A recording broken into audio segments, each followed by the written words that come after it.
Hari ini gue akan ngobrol dengan Dr. Christopher Andrian, seorang dokter spesialis gizi yang juga sering share soal gizi di sosial media. Kita akan ngomongin hal-hal semuanya yang berkaitan dengan gizi. Let's go. Halo Dr. Chris. Halo. Kita langsung mulai dengan sebuah pernyataan di sosmed. Apakah benar minuman panas itu bisa menyebabkan kanker? Yes, betul banget. Kayak ini buang ya. Boleh dibuang nggak? Bisa dielaborasi nggak? Ini tiap hari saya minum panas ini dok. Gimana nih dok? Panas dalam artian tuh kalau kita ini lagi panas nih, suhunya di atas 40 derajat gitu ya, sampai 50-60 derajat itu kita langsung minum. Oke. Ya panas-panas kan kopi panas atau sup panas gitu. Itu akan ngerusak sel di area tenggorokan. Tunggu, ini 40 derajat nih gimana nih? Tiap hari gue bawa termometer apa gimana? 40 derajat tuh kayak apa? Kayak 100 itu mendidih. Suhu badan kita itu kan ya sekitar 38-an derajat lah ya. Nah di atas itu tuh kalau penelitian sih memang dia range-nya agak besar tuh. Di atas 50, 60 gitu ya, 70. Kan kalau 100 derajat kan mendidih. Nah itu hati-hati tuh. Pokoknya kalau kita minum seruput sop yang panas-panas atau minuman-minuman teh yang panas, kopi yang panas gitu, itu akan memicu kerusakan sel di daerah tenggorokan. Oke, di sini. Iya, dan itu akan kalau misalnya kita lakukan itu secara berulang-ulang, sel yang rusak itu lama-lama dia akan jadi, kan kalau sel rusak itu kan dia akan meregenerasi jadi jaringan baru. Dan itu akan memicu terbentuknya sel kanker itu tadi. Makanya dibilang kalau minuman panas itu beresiko untuk kanker nasofaring. Oke. Hati-hati di situ. Berarti itu kalau dia bisa sampai merusak jaringan kan? Betul. Cuman kan kita kan nggak tahu kan jaringan kita rusak apa enggak nih kalau kita habis minum kopi panas gitu ya. Makanya kalau bisa dibikin adem dulu deh. Anget-anget kuku gitu itu akan lebih aman. Dibanding kita pas baru mateng langsung diseruput. Oke, tapi ini kemarin tuh baru ada berita juga soal lebih banyak sekarang yang kena kanker. Dan katanya hubungannya sama pola makan juga. Dan udah jadi epidemi kan kanker, terutama di Amerika di mana penelitiannya itu aku sempat baca juga gitu. Apa yang salah dengan makanan kita saat ini sehingga kok prevalensi kanker bisa segitu besar ya sekarang? Nggak cuma dari makanan, yang penting mereka highlight itu adalah gaya hidupnya sih. Lifestyle. Jadi kalau misalnya kita beracu sama guideline dari WHO gitu ya, rekomendasi itu kita ada namanya IARC. IARC, International Agency Research of Cancer. Gitu. Nanti bisa di Google gitu ya. Dia mengkategorikan itu ada grup 1, grup 1A gitu ya, 2 gitu. Ketika grup 1 itu yang memang sudah terbukti bersifat karsinogenik.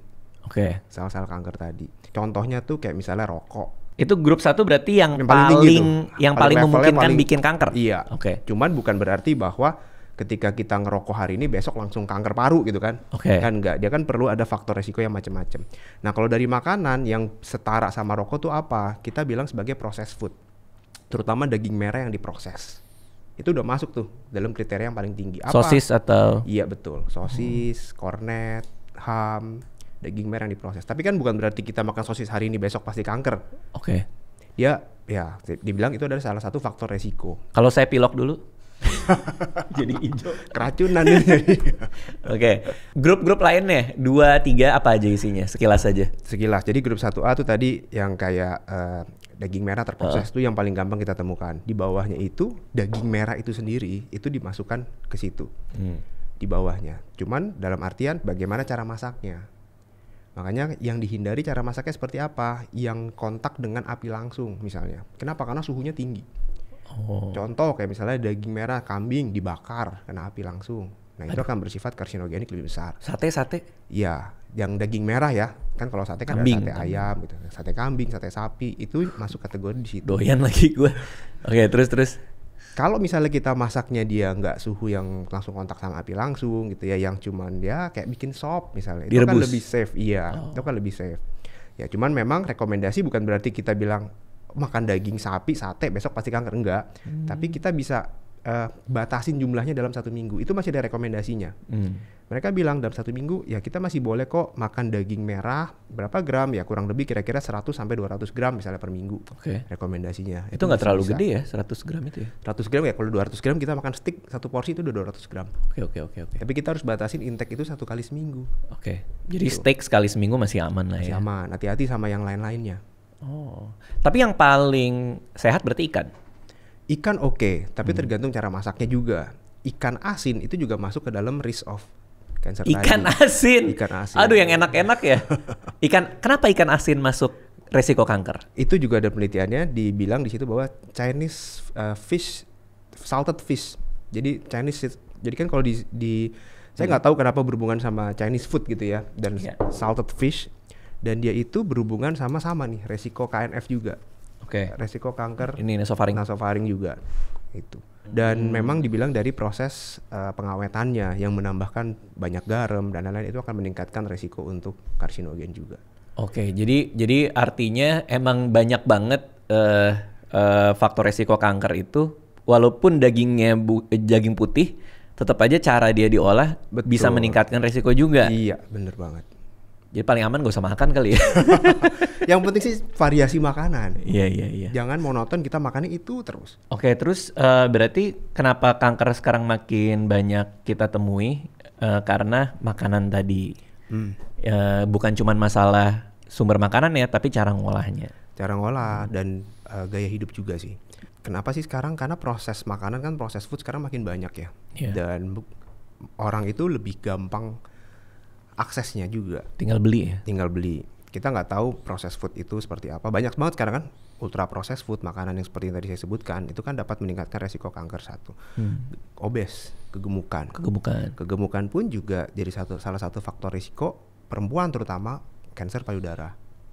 Hati-hati, itu banyak kriterianya.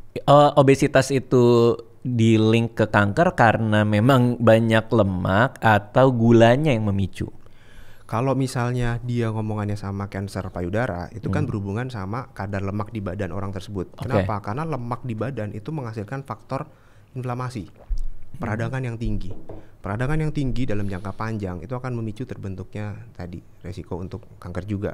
Dan hati-hati juga, lemak yang tinggi di badan itu memicu estrogen berlebih juga pada perempuan. Makanya kalau orang obes itu ujung-ujungnya nggak langsung kanker dulu. Misalnya jadi mens yang nggak teratur. Kalau perempuan ya biasanya rambutnya rontok, mood swing gitu ya.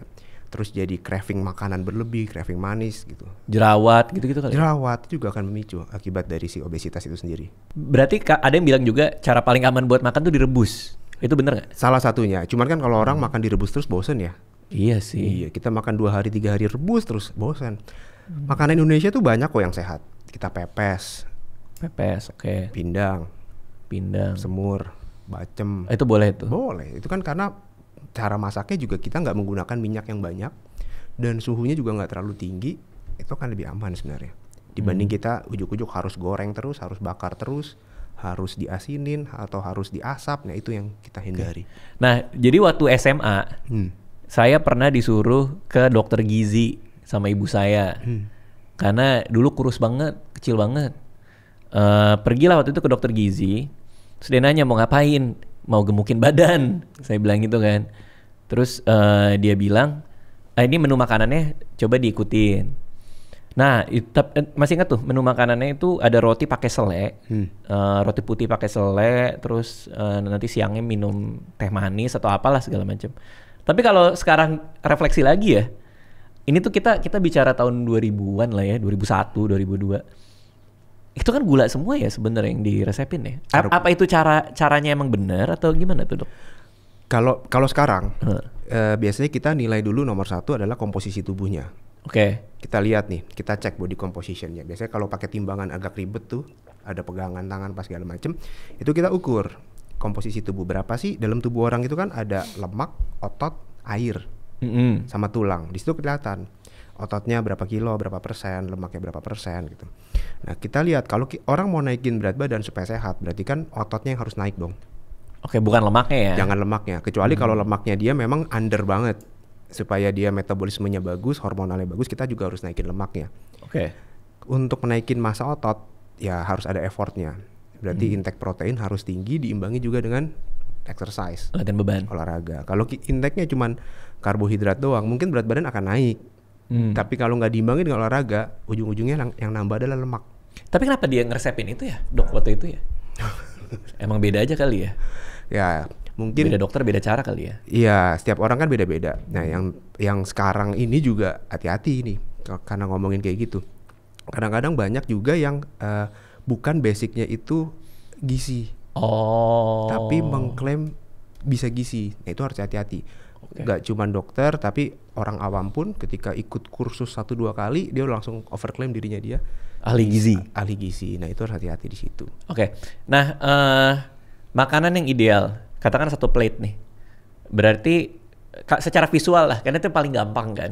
Kita kan kalau ngomongin berapa gramasinya, orang pasti ribet kan.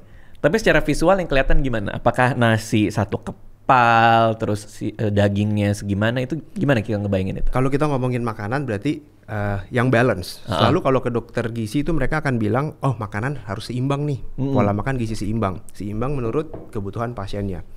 Apa sih? Karbohidrat, protein, lemak. Itu harus ada tuh dalam setiap kali makan. Kita nggak boleh pisah-pisahin itu.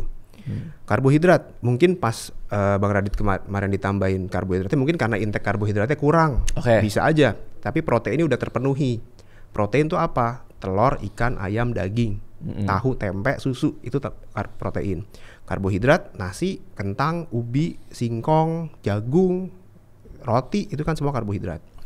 Lemak kita dapat dari proses masaknya. Ada minyak kelapa sawit, ada olive oil, ada alpukat, itu lemaknya. Yang terakhir seratnya juga harus ada nih, sayuran atau buah-buahan, itu juga bisa dari situ. Nah kalau kita ngomongin pola makan gizi seimbang, itu ada yang kita gampang terapkan, itu ada healthy eating plate. Jadi kalau misalnya kita ngomongin piring, lingkaran, kalau orang obes mau nurunin berat badan, healthy eating plate-nya gimana? Kita bagi jadi 4 bagian. 1/4 piringnya itu karbohidrat, 1/4 piringnya protein, 1/2 piringnya itu adalah sayuran dan buah. Oh gitu caranya ya. Itu, nah, itu kalau tuh. Ideal. Misalnya kita nggak mau nurunin berat badan, tapi dia nggak ukur macem-macem lah. Ya yang paling gampang begitu cara buat restriksi kalorinya. Tapi tidak semua karbohidrat diciptakan sama kan? Betul. Makanya ada nasi merah lah, ada nasi putih gitu ya, ada roti putih, roti gandum. Kalau kita punya pilihan nih, dan karena banyak juga yang bilang nasi putih bikin diabetes. Kalau kita punya pilihan, apakah sebenarnya nasi putih itu sebaiknya diganti atau gimana? Sebenarnya kalau dari saya ya prinsipnya, sevariasi kita makanan, yang penting adalah food combining. Kita tetap boleh makan nasi putih, yang penting kita makan nasi putih itu pakai apa? Jangan berpikiran bahwa wah nasi merah lebih sehat nih daripada nasi putih, jadi gue makan nasi merah aja deh. Tapi ujung-ujungnya makannya nasi merah pakai mie instan misalnya. Nasi merah, mie instan, bakwan jagung, perkedel kentang balado. Itu enak banget sih. Itu karbo semua. Bisa GoFood nggak sih? Iya itu tapi itu karbo semua. Itu karbo semua. Ya mendingan kita makan nasi putih tapi pakai ayam atau ikan, pakai sayuran. Itu kan lebih sehat. Jangan berpikiran bahwa pokoknya kalau gue udah ganti nasi putih pakai nasi merah pasti gue lebih sehat. Belum tentu. Tergantung lu milih nasi merah itu pakai apa makannya. Makanya kita bilang sebagai food combining. Kalau orang yang nggak suka nasi merah, ya udah nasi putih aja nggak masalah.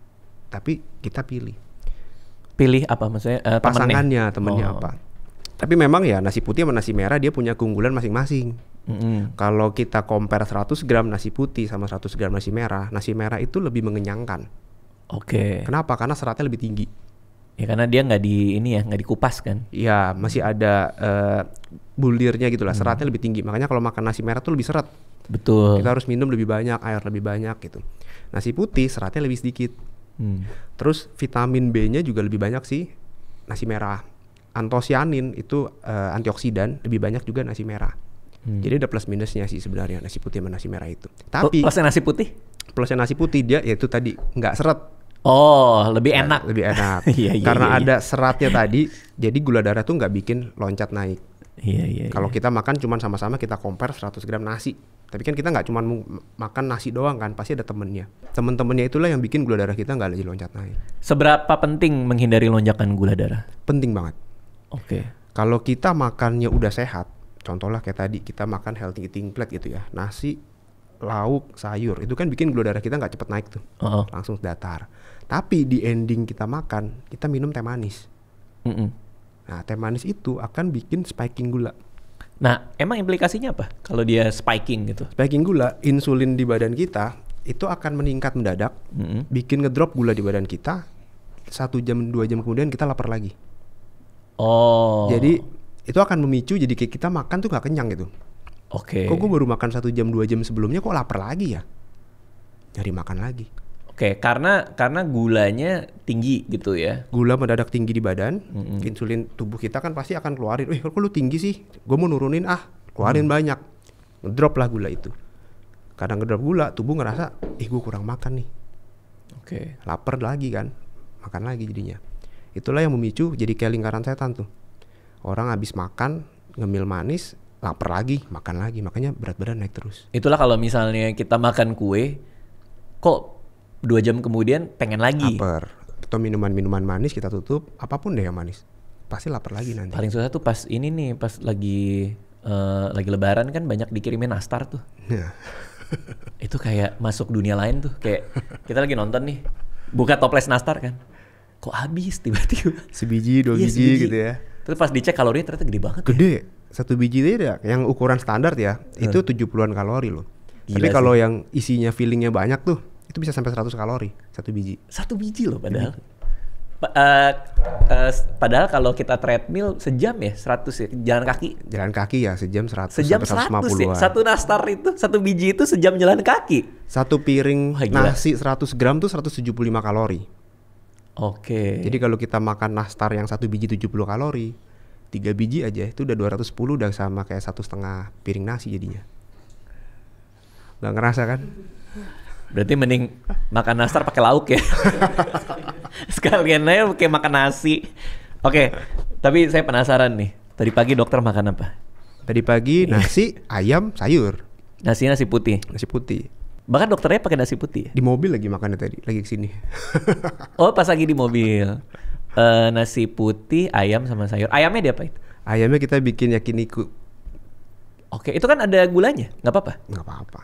Oh emang nggak ada masalah ya? Mau ada gula, mau nasi putih. Yang penting kan kita enjoy life ya. Kalau saya selalu bilang, ngapain sih makan makanan yang nggak enak? Sayang kalori. Bener sih. Udah kalorinya masuk ke dalam perut, nggak enak lagi. Es krim dokter makan juga? Makan. Ya, tapi kita harus tahu batasan. In moderation berarti? Iya. Biasanya kalau makan es krim bareng sama anak. Bagi 2. Anak orang dimakan? Psikopat langsung gitu pasti. Raditya Dika psikopat. Oke. Nah, olahraga kan penting.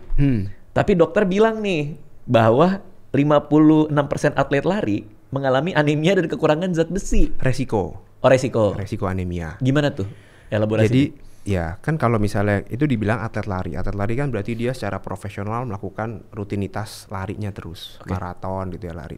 Itu ada yang namanya kita bilang sebagai food strike hemolysis. Food strike hemolysis. Hemolysis itu apa? Hemolysis itu sel darah merahnya pecah. Oke. Kenapa? Karena proses pijakan berulang-ulang. Oh, impact ya? Impact. Kan telapak kaki kita tuh kan sebenarnya ada banyak pembuluh darah kapiler kecil-kecil kan.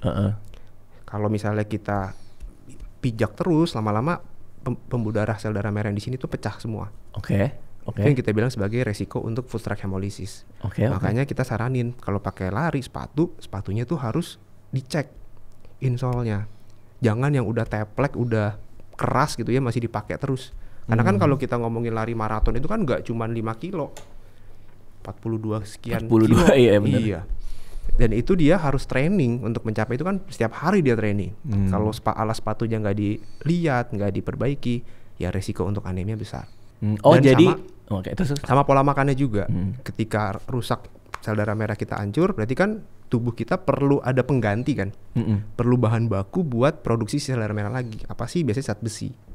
Kalau dia intake proteinnya kurang, terus zat besinya kurang juga, ya lama-lama anemia jadinya. Oh, jadi kekurangan darahnya karena impact dari kaki itu ya? Ya betul. Oh. Itu penelitiannya memang ada sih, dibilangnya sebagai food strike hemolysis tadi. Jadi sel darah merah yang di kaki itu pecah-pecah gitu. Pembuluh darahnya itu kecil ya, dia kan karena tertekan terus karena impactnya yang terus-terusan setiap hari gitu ya, tanpa diimbangi dengan asupan yang baik, resiko untuk anemianya jadi meningkat. Yang paling gampang untuk mendapatkan zat besi itu makanan seperti apa? Protein hewani.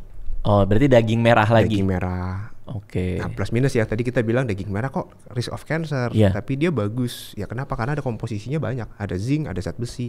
Tubuh kita masih perlu. Tapi kita harus limit. Tapi kalau misalnya orang yang memang kekurangan zat besi, pilihan keduanya selain dari asupan ya suplementasi. Oke. Tambahan vitamin tadi. Tapi tahu nggak yang paling susah itu sebenarnya nambahin serat, Dok. Itu susah banget. Nggak tahu kenapa ya. Karena pertama kalau kita buka GoFood nih, yang jual makanan berserat juga dikit loh kalau kita perhatiin. Paling cuman kayak sayur-sayur, misalnya kita pesan bakmi gitu kan, cuman sayur satu jari 2 jari yang ditaruh di sana. Kadang sebagai ini doang kan, topping-topping aja kan. Tapi kan ada menu lain, salad. Iya sih. Terus gado-gado. Tapi salad juga katanya banyak yang nggak sehat, Dok. Salad tergantung dressingnya apa. Tapi kan itu sebenarnya sebagai salah satu pemenuhan serat. Ya kalau misalnya di depan kita di GoFood atau di GrabFood gitu ya, ada chicken salted egg sama salad, milihnya mana? Chicken salted egg. Ya udah. Lebih enak gimana? Tuh, itu susah banget deh. Bingung deh gue. Gimana ya? Padahal yang sehat itu kan sayur. Saya pakai life hack sekarang. Ada hacknya. Jadi kembang kol di blender, Dok. Kembang kol di blender. Lalu biasanya katakan lagi pengen makan enak ya. Nasi bebek Madura tuh yang pakai minyak hitam itu. Iya, yang hitam-hitam itu. Baru saya taburin itu kembang kol. Supaya dapat seratnya. Nah itu gak apa-apa tuh. Tapi kembang kolnya harus 2 kali lipatnya si nasi loh. Enggak lagi. Nah. Kembang kolnya 2 kali lipat dari nasi. Kan tadi prinsip itu pola makan gizi seimbang. Tapi itu seratnya jadi bloating nggak? Jadi ya resikonya kalau memang kita, jadi gini, kalau kita ngomongin serat tuh sebenarnya kalau dari medis ada 2 macam. Kita bilang sebagai soluble fiber sama insoluble fiber. Jadi ada serat larut air sama serat nggak larut air. Serat larut air tuh contohnya apa? Jadi kayak apel, pir, pisang. Kalau sayuran tuh kayak labu siam, labu air, oyong, itu adalah serat larut air. Dia tuh punya fungsi bikin nyerap air di badan dan bikin perut kita tuh penuh dan akan mengganggu, bikin pup itu jadi lebih padat. Itu serat larut. Temennya itu ada serat tidak larut. Kita bilang dia nggak larut sama air. Contohnya apa? Kayak daun singkong. Daun singkong. Enak tuh. Terus daun pepaya, kangkung, bayam gitu. Yang dimana kalau kita makan bentuknya begitu ya kadang-kadang keluar juga bentuknya utuh seperti itu juga. Oh gitu. Atau enggak, kalau enggak gitu ya? Iya, kadang-kadang kalau enggak kita bikin apa? Emang iya ya? Kadang-kadang kan begitu. Ada yang kita makan daun singkong keluar daun singkong utuh gitu. Oh gitu. Nggak pernah lihat kan? Enggak sih. Nanti saya cek. Coba lihat. Sama piring-piringnya lagi. Lalu. Jadi maksudnya itu serat yang nggak larut air. Jadi kalau diaduk sama air tuh dia nggak akan larut. Tapi kalau serat larut air diaduk sama air dia akan ngegumpal. Ini ada 2 serat nih. Ada 2 serat. Lalu yang satu dia punya efek apa? Bikin pergerakan usus tuh lebih cepat. Yang mana nih? Larut, yang nggak larut air. Jadi bikin pup tuh lebih cepat. Jadi kalau kita makan daun singkong banyak gitu ya, atau kita makan kangkung banyak, itu bikin pencernaan lebih lancar lah, lebih cepat keluar pup keluar. Tapi dia tuh juga punya efek bikin kita lebih kembung. Kenapa? Karena dia susah dicerna. Lambung tuh jadi usaha lebih ekstra. Tapi kalau serat larut air, dia lebih lembut. Kenapa? Karena dia airnya dia mengikuti. Kayak oatmeal aja. Diaduk sama air, didiemin dia kan ngegumpal kan. Nah itu serat larut air. Dia juga punya efek mengenyangkan. Dua-duanya itu sama, punya efek mengenyangkan. Cuman perannya berbeda. Kalau kita banyak makan yang serat tidak larut air, ya tadi keluhan, kembung, begah. Makanya kalau orang sakit mah, orang dengan GERD, serat larut tidak larut air itu kita biasanya suruh batasin. Tapi kalau yang serat larut air ini boleh kita konsumsi, tapi dalam jumlah yang moderate juga. Tapi yang serat larut air ini itu bisa membantu boker juga nggak? Bisa. Berarti sama aja dong sebenarnya. Sama fungsinya, cuman dia akan bikin pup lebih padat kalau yang ini. Kalau yang ini dia bikin pup lebih cepat. Berarti dua-duanya harus ada. Harus ada, betul. Nah, kembang kol ini apa? Kembang kol itu masuknya ke serat yang nggak larut. Oh, pantesan saya sering kembung tuh kalau kebanyakan. Kembang kol, kol, brokoli itu serat tidak larut. Ada sih yang enggak sih, miskol. Yakin, tapi itu yakin. Nggak lucu tapi yakin. Beda kan? Nggak lucu memang, tapi yakin. Miskol. jadi kedengarannya kayak lucu gitu. Maaf ya Dok, maaf. Saya komedian saya. Kalau brokoli, akhirnya gara-gara keseringan bloating, ditaburin itu kan kembang kol. Gue coba brokoli deh gitu. Akhirnya brokoli saya blender juga Dok. Terus makan bareng nasi juga. Dimasak tapi kan? Dimasak. Nah itu gimana? Antara brokoli sama si kembang kol, dua-duanya sama-sama tidak larut juga. Sama. Mana yang lebih bagus? Sebenarnya di dalam suatu sayuran gitu ya. Contohnya kita ambil bayam aja. bayam, daun bayam sama batang bayam. Batang bayam itu banyak komponen serat tidak larut airnya, makanya sulit dicerna. Tapi kalau daun bayamnya dia lebih banyak serat larut air. Nah itu maksudnya dalam satu sayuran itu juga variasi. Ada yang larut, ada yang nggak larut. Tapi kalau yang benar-benar banyak yang nggak larutnya itu kayak contohnya yang kayak oatmeal, apel, pir, itu dia serat larut air semua mayoritas. Tapi kalau yang kayak kol, brokoli, kembang kol itu banyakan serat yang tidak larut air. Iya. Sama chia seed saya juga minum. Kalau chia seed itu banyakan serat larut. Kan biasanya kita taruh di air terus dia kayak telur kodok ya. Iya, kembang gitu jadi kan. kayak selasih kan mirip. Nah itu serat larut air. Karena dia nggak boleh banyak-banyak, nggak juga. Kalau kebanyakan ya dia kan namanya biji ya. Kalau biji itu kan nggak cuman serat, dia juga mengandung lemak. Lemaknya tapi dalam chia seed dia lemak baik, omega 3-nya bagus. Kalau kebanyakan ya kalorinya juga besar, karena dia biji-bijian. Buah dimakan sama kulitnya nggak? Tergantung buahnya dong. Betul sih. Iya betul sih. Ya saya kalau makan durian sih saya kupas ya. betul. Karena saya suka makan kiwi pakai kulit. Oh nggak enak dong? Enak. Kiwi pakai kulit. Tapi boker lancar dong. Ya lancar ya. Kalau makan kiwi pakai kulit ya. Apel pakai kulitnya juga. Tapi banyak yang suka ngelupas. Katakanlah apel. Idealnya gimana? Pakai kulit oke. Kenapa? Karena antioksidannya makin banyak di kulitnya. Sebenarnya tuh kan kulit buah itu dia berusaha untuk ngejaga kandungan di dalamnya. Dan dia karena tinggi antioksidan kan di luar. Tapi jangan lupa harus dicuci ya kulitnya. Karena ada pengawet alami yang dihasilkan sama buah, sama ada pengawet yang ditambahkan juga sama produsen supaya dia nggak gampang busuk. Oh, belum lagi pestisida dan lain-lain ya? Iya, dicuci dulu makanya. Kalau dimakan sama kulitnya ya boleh nggak? Boleh-boleh aja. Nggak dimakan ya nggak masalah. Cuman ada sebagian vitamin dan antioksidan yang ada di kulitnya yang kita jadi nggak konsumsi. Kalau di jus? Nah, kalau di jus beda lagi nih. Kalau di jus itu dia ngebuang kandungan serat di dalam si buah tadi. Kita bedain antara jus blender sama buah utuh ya. Kalau jus itu kan benar-benar cuma sarinya, yang kayak cold press. Kalau blender itu berarti ampas-ampasnya masih ada di blender sama buah utuh. Kalau lihat dari bentuknya aja, yang buah utuh ini kan kita perlu effort buat ngunyah. Ngunyah gitu ya, kita makan apel 1 biji gitu. Buat menghabiskan apel 1 biji aja mungkin bisa 10 menit, 15 menit. Karena proses mengunyah tadi, nelen, kenyang, penuh. Tapi kalau udah bentuknya liquid, 1 gelas jus buah gitu, 1 gelas, perlu berapa biji apel yang masuk dalam sini? Bisa 2-3 biji apel, berarti kan kalori lebih besar. Oh larinya ke situ. Ya kan? Lalu? Kedua, seratnya berkurang. Meskipun dia di blender, berarti dia mengurangi proses mengunyah. Glek, mungkin 1 gelas gini 5 menit habis. Emang kenapa penting banget nih proses ngunyah ini nih? Kalau untuk orang yang obes mau nurunin berat badan, dengan kita proses mengunyah itu udah salah satu proses yang dilakukan sama tubuh buat memberikan feedback lapar kenyang ke otak. Ketika dia udah ngunyah, dia tuh memberikan feedback ke otak, gue lagi makan loh. Ketika dia ada waktu tertentu, dia akan mengurangi rasa lapar itu. Berarti ngunyah itu bisa nurunin rasa lapar ya? Iya. Orang yang ngunyahnya lama sama orang yang ngunyahnya cepet, biasanya kalau orang yang ngunyah cepet tuh makannya cepet ya, makan udah habis masih lapar. Tapi kalau orang yang makannya lama, belum habis udah kenyang dia. Masalahnya saya kalau makan cepet banget dok. Berat badan jadi gampang naik biasanya. Iya, karena dulu waktu SMA, ini kita bicara dulu ya. Sekarang sih pasti udah nggak ada ya. Di SMA saya dulu, anak kelas 3-nya suka narikin kelas 1 di kantin buat dikerjain. Jadi buru-buru ya? Iya. Kabur. Ke bawah itu dok sampai sekarang dok. Jadi bawaannya buru-buru makan mulu.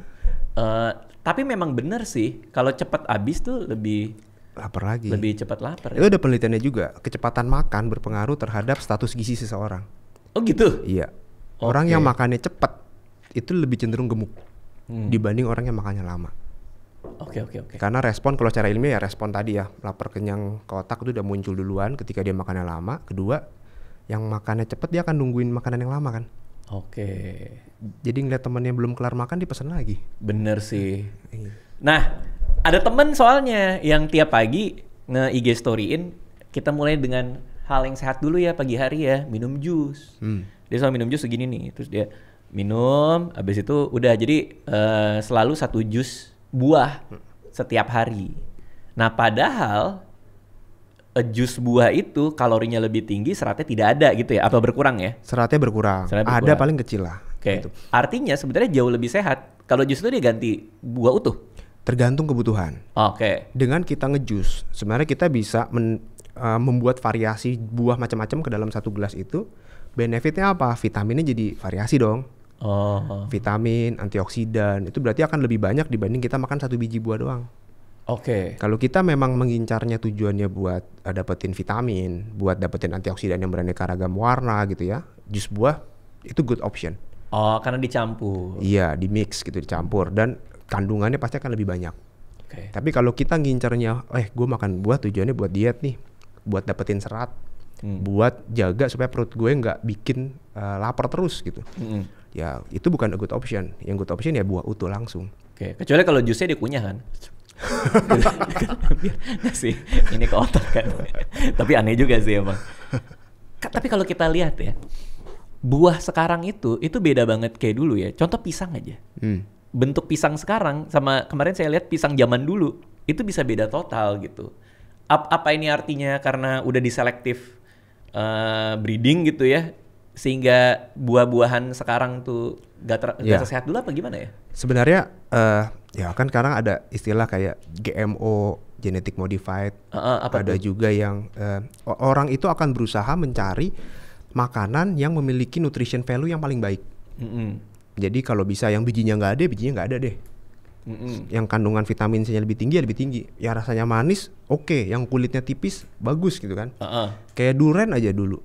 Paling simple, suka durian nggak? Suka banget. Nah dulu mungkin nyari durian yang bijinya kecil, dagingnya tebel, rasanya manis. Susah.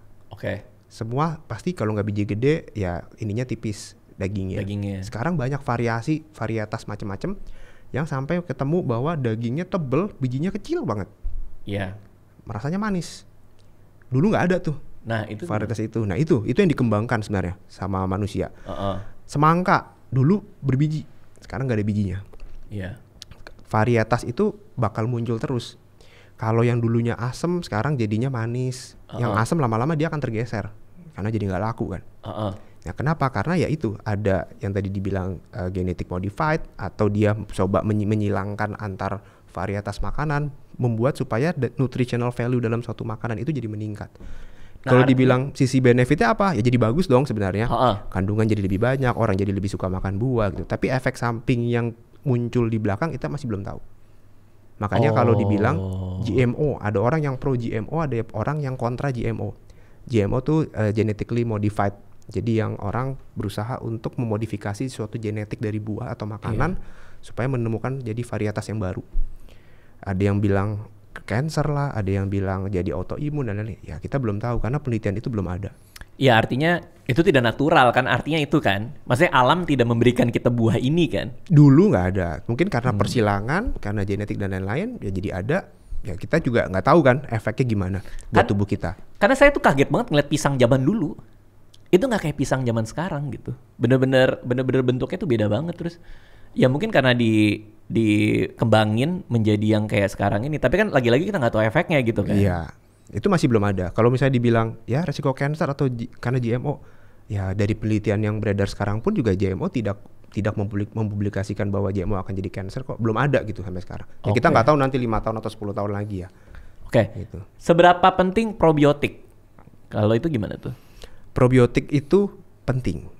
Karena gini, kalau kita ngomongin probiotik, ada prebiotik, ada probiotik. Probiotik itu adalah bakteri yang tinggal atau yang memiliki peran kesehatan di dalam saluran cerna kita. Itu bakterinya. Ada bifido, lactobacillus dan lain-lain. Kalau prebiotik itu adalah makanan untuk si bakterinya. Ya, jadi ini makanannya, probiotiknya biar bisa hidup. Prebiotik itu tuh hampir mengisi semua saluran cerna kita. Jadi itu yang paling luas, paling banyak, jumlahnya bisa jutaan.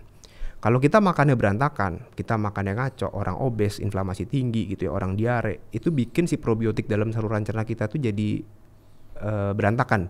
Berantakan tuh apa? Bakteri jahatnya akan lebih dominan dibanding bakteri baiknya. Gitu. Dampaknya apa buat jangka panjang? Penelitian udah banyak sekarang, resiko inflamasi meningkat. Resiko untuk hubungannya sama psoriasis lah, penyakit kulit, resiko untuk cancer, resiko untuk stres segala macam itu juga muncul akibat dari Kita bilang ketidakseimbangan probiotik dalam saluran cerna. Itu. Kalau kita ngomongin probiotik secara awam, probiotik tuh orang pasti mikirannya suplemen itu kan ya. Banyak brand lah. Iya tuh bisa dibeli tuh macam-macam. Yang bakteri-bakteri baik, ada yang bentuknya minuman, ada yang bentuknya tablet, ada yang bentuknya saset dan lain-lain. Ya tujuannya sama, buat memperbaiki bakteri dalam saluran cerna kita. Cuman kalau kita ngelihat produk, hati-hati sama teman-temannya, isinya. Oke, nih gue sekarang nanya berarti nih. Acidophilus, saya minumnya itu. Acidophilus itu nama bakterinya. Cuman maksud saya, Acidophilus bagus gak? Bagus. Bifido bagus gak? Bagus. Lactobacillus bagus gak? Bagus. Cuman kita harus lihat di dalam kemasan itu ada apa lagi. Ada gulanya nggak? Ada susunya nggak? Ada hal-hal lainnya nggak yang ditambahkan di situ? Berarti paling aman tablet dong? Ya belum tentu juga. Karena beberapa tablet juga ada komponen-komponen lainnya. Dulu kan ada minuman yang terkenal banget tuh yang isinya probiotik, cuman kandungan gulanya kan tinggi banget. Kalau dulu mungkin gaya hidup sehat dan lain-lain belum terngiang-ngiang seperti sekarang. Makanya sekarang mereka berusaha untuk ngurangin kandungan gulanya di situ. Muncul deh tuh yang low sugar. Artinya nggak serta-merta probiotik tuh gitu, harus dilihat temannya apa aja. Iya, temannya tuh apa aja, kandungannya apa Bahkan aja. di pil sekalipun. Pil tuh apa maksudnya? Ya maksudnya kan yang di pil kapsul. Iya, betul. Karena kadang-kadang ada beberapa juga yang ada kandungan susunya di dalam pil itu. Oh ya? Iya. Kalau orang yang laktos intolerans, tujuan dia minum probiotik buat ngebantu supaya dia nggak diare, ketika dia minum itu bukannya sembuh malah jadi tambah diare kan, karena ada kandungan laktosanya misalnya. Nah, kita ngomongin susu nih. Susu itu gimana nih posisinya nih? Karena ada yang bilang kita nggak bisa memproses enzimnya, terus kita satu-satunya makhluk hidup yang minum susu dari binatang lain, iya kan? Itu gimana tuh? Karena kan banyak ini perdebatan soal ini kan. Awalnya susu itu kan digunakan buat pemenuhan protein. Susu. Kita kalau ngomongin susu berarti kan asalnya susu sapi ya. Kalau kita ngomongin susu. Nah sekarang kan kalau ngomongin susu sapi nggak cuma kalau ngomongin susu nggak cuma sapi. Ada susu kambing, ada susu kuda liar lah, ada susu soya, susu almond, sampai susu oat, susu beras dan lain-lain itu. Nah sekarang kalau dibilang tubuh kita nggak bisa mencerna, tergantung. Kalau yang nggak bisa dicerna itu apa sih? Laktosa. Laktosa itu adalah suatu karbohidrat yang ada di dalam susu mamalia. Jadi semua susu mamalia, mau sapi, kambing, susu manusia ASI gitu ya, itu pasti ada laktosanya. Tapi yang bisa menyusui cuma mamalia kan? Mamalia ya, karena maksud saya ada soya. Bukan susu tanaman. Bukan, bukan yang dari nabati gitu. Iya. Tapi kalau susu yang dari mamalia itu dia pasti mengandung laktosa. Nah, laktosa di badan kita itu perlu enzim namanya laktase buat mencerna itu. Nah, cuman di dalam tubuh setiap orang produksi enzim laktase itu beda-beda. Dan salah satunya dipengaruhi juga dengan genetik. Genetik itu kita bisa periksa sekarang. Ada orang yang beresiko untuk defisiensi laktase, ada orang yang laktasenya gitu. Ketika kita minum laktosa dalam jumlah yang over, laktase kita cuma setengahnya, ya laktosa itu sebagian nggak akan bisa kita serap, nggak akan kita bisa cerna. Dampaknya apa? Ya gejala di saluran cerna, kembung, begah, diare, mencret. Kalau kita paparkan terus-menerus, lama-kelamaan gejalanya juga bukan cuma di saluran cerna doang, bisa kemana-mana, pilek, bersin-bersin, gatal-gatal, jerawatan. Iya, mirip-mirip modelnya kayak alergi kalau orang bilang. Tapi itu sebenarnya bukan alergi, itu kita bilang sebagai intoleransi laktosa. Nah, terus kalau misalnya yang lain gimana? Susu oat atau susu soya, kita lihat dari bahan dasarnya. Kalau soya, karena dia itu bahan dasarnya soya, protein nabati, susunya pasti tinggi akan protein nabati. Kalau oat, karena dia sumber karbohidrat, berarti susunya tinggi akan karbohidrat. Kalau almond, karena dia sumber kacang dan tinggi lemak, fat, susunya tinggi fat. Itu. Which is yang terbaik almond dong berarti? Ya belum tentu. Belum tentu. Kita mau nyarinya apa nih? Kalau kita nyarinya protein, tapi kita minumnya fat, nggak ketemu di situ. Nge-gym protein, tapi minumnya almond, ya nggak masuk. Kecuali kalau almond yang di substitusi ditambahin ada proteinnya, ya itu bisa juga mungkin. Wah seru banget. 2 pertanyaan terakhir nih. Yang pertama adalah, kalau menurut dokter nih, apa miskonsepsi di masyarakat yang paling umum soal gizi? Diet sih terutama. Soal diet? Itu kasus banyak banget. Itu pertanyaan lanjutan saya padahal tuh. Udah ngomong 2 pertanyaan nih. Jadi diet apa yang terbaik? Kita ada carnivore diet, ada apa lagi tuh, ada vegan kan, vegetarian diet juga. Ada mayo segala macam ya. Jadi apa yang paling benar tuh apa? Karena semua orang ribut di komen biasanya tuh, saling berantem tuh. Intinya gini, kalau orang diet yang awam ngomong itu kan berarti mau nurunin berat badan ya. Karena kalau diet secara medis itu diet berarti dia makan sebenarnya. Makan tuh artinya diet. Sebenarnya kalau diet di awam itu dia nurunin berat badan.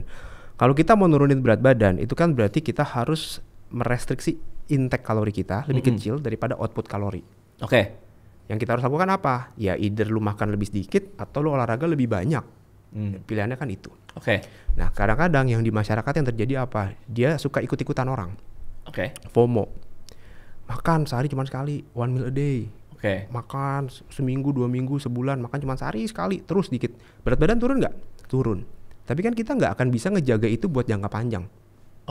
Ketika dia udah achieve, gue udah turun nih 10 kilo, balik lagi ke pola makan awal. Berat badan naik lagi ke berat badan lebih tinggi daripada sebelumnya. Apa yang dilakukan? Ya diet lagi kayak yang tadi, makan sehari sekali, turun lagi. Tapi ketika dia turun lagi, nggak akan bisa turun berat badan seperti yang dia bisa achieve sebelumnya. Karena? Itu yang kita bilang sebagai weight cycling syndrome atau yo-yo diet. Kenapa? Karena ketika kita nggak makan yang cukup sesuai sama kebutuhan kita, mau otot, air, lemak di badan kita tuh pasti akan turun berat. Sedangkan buat naikin otot itu susah loh. Kenapa bisa turun semua? Karena tubuh kita jadi kayak orang starving, kayak kelaparan. Karena makan cuma sehari sekali, sedikit sekali gitu, dalam jangka panjang semua turun. Ketika turun, metabolisme tubuh kita juga ikutan turun. Lama-kelamaan makan sehari sekali, berat badan nggak turun lagi. Kenapa? Karena metabolisme tubuhnya stuck di situ. Input sama outputnya sama. Stres dong. Biasa siklusnya begitu tuh. Kalau udah kayak gitu stres. Yang terjadi apa? Ya udahlah, gue makan apa aja, naik lagi. Stres juga ada kortisol dan kawan-kawan ya kan? Iya, hormon stres naik, kortisol, penyakit segala macam semua yang lain jadi muncul. Nah itu hati-hati di situ. Salahnya adalah ngikutin orang. Orang. Yang bener gimana? Karena gini, diet itu belum tentu cocok buat semua orang. Diet keto, diet mayo, diet intermittent fasting gitu, itu belum tentu cocok buat semua orang. Intermittent fasting yang pakai window period 18-6 gitu, bagus gak? Bagus, saya bilang. Kenapa? Karena intermittent fasting itu mengatur jam makan. Kita nggak boleh makan dari jam segini, berarti secara nggak langsung kita akan ngerem mulutnya. Tapi dia tidak mengatur apa yang dimakan. Kalau orang yang kerjanya lembur sampai malam, dokter lah misalnya jaga malam, atau perawat yang jaga malam pagi gitu segala macam, terus dia suruh intermittent fasting dari jam 12 sampai jam 6 nggak boleh makan lagi misalnya, ya nggak akan kuat, energi juga bakal nggak ada. Yang ideal gimana? Kalau nanya sama dokter pasti kita akan bilang paling ideal adalah personalisasi. Disesuaikan sama kebutuhan kamu, disesuaikan sama kebutuhan pasiennya. Kebutuhannya apa? Gejalanya apa? Dia usianya berapa? Masa otot, masa lemak, masa airnya dia berapa? Karena sekarang juga banyak perempuan-perempuan yang skinny fat atau kita bilang obesarkopenia. Kelihatannya di depan kurus, tapi ketika kita ukur body composition-nya, lemaknya tebel, ototnya kecil. Di mana lemaknya kalau dia kelihatan kurus? Dia nahan napas kalau lagi berdiri atau duduk jalan gitu. Oke. Lemaknya tebel padahal di area perutnya gitu, di area ini. Dia tahan napas. Itu kita bilang sebagai skinny fat. Ototnya kecil, metabolisme dia kecil jadinya lambat. Dia menjaga berat badan seperti itu dengan makan sehari cuma sekali atau makan cuma buah sayur doang dikit banget. Kalau jangka panjang terjadi apa? Defisiensi mikronutrien lain. Ntar rambutnya rontok, kukunya jadi gampang patah, anemia, HB-nya rendah. Itu udah komplikasi yang disebabkan karena gaya hidup yang tidak baik. Yang tadinya targetnya cuma buat nurunin berat badan. Nah itu hati-hati di situ. Jadi idealnya adalah diet itu harus jadi gaya hidup kan? Betul. Karena itu sustainable. Yes. Dan kita harus makan supaya kebutuhan yang tubuh kita perlukan itu terpenuhi. Jangan pernah menghindari suatu makanan tertentu. Dan nggak ada, dan nggak ada makanan yang superfood yang bisa bikin, lu minum ini turun berat badan 10 kilo dalam seminggu gitu. Itu nggak ada lah. Saya pernah mau nyoba minum ini susu kuda liar, kata sehat kan. Susah banget, lari mulu. Makasih Dr. Chris hari ini udah datang, mencerahkan banget. Kalau misalnya ada yang mau lihat lebih banyak kontennya bisa kemana dok?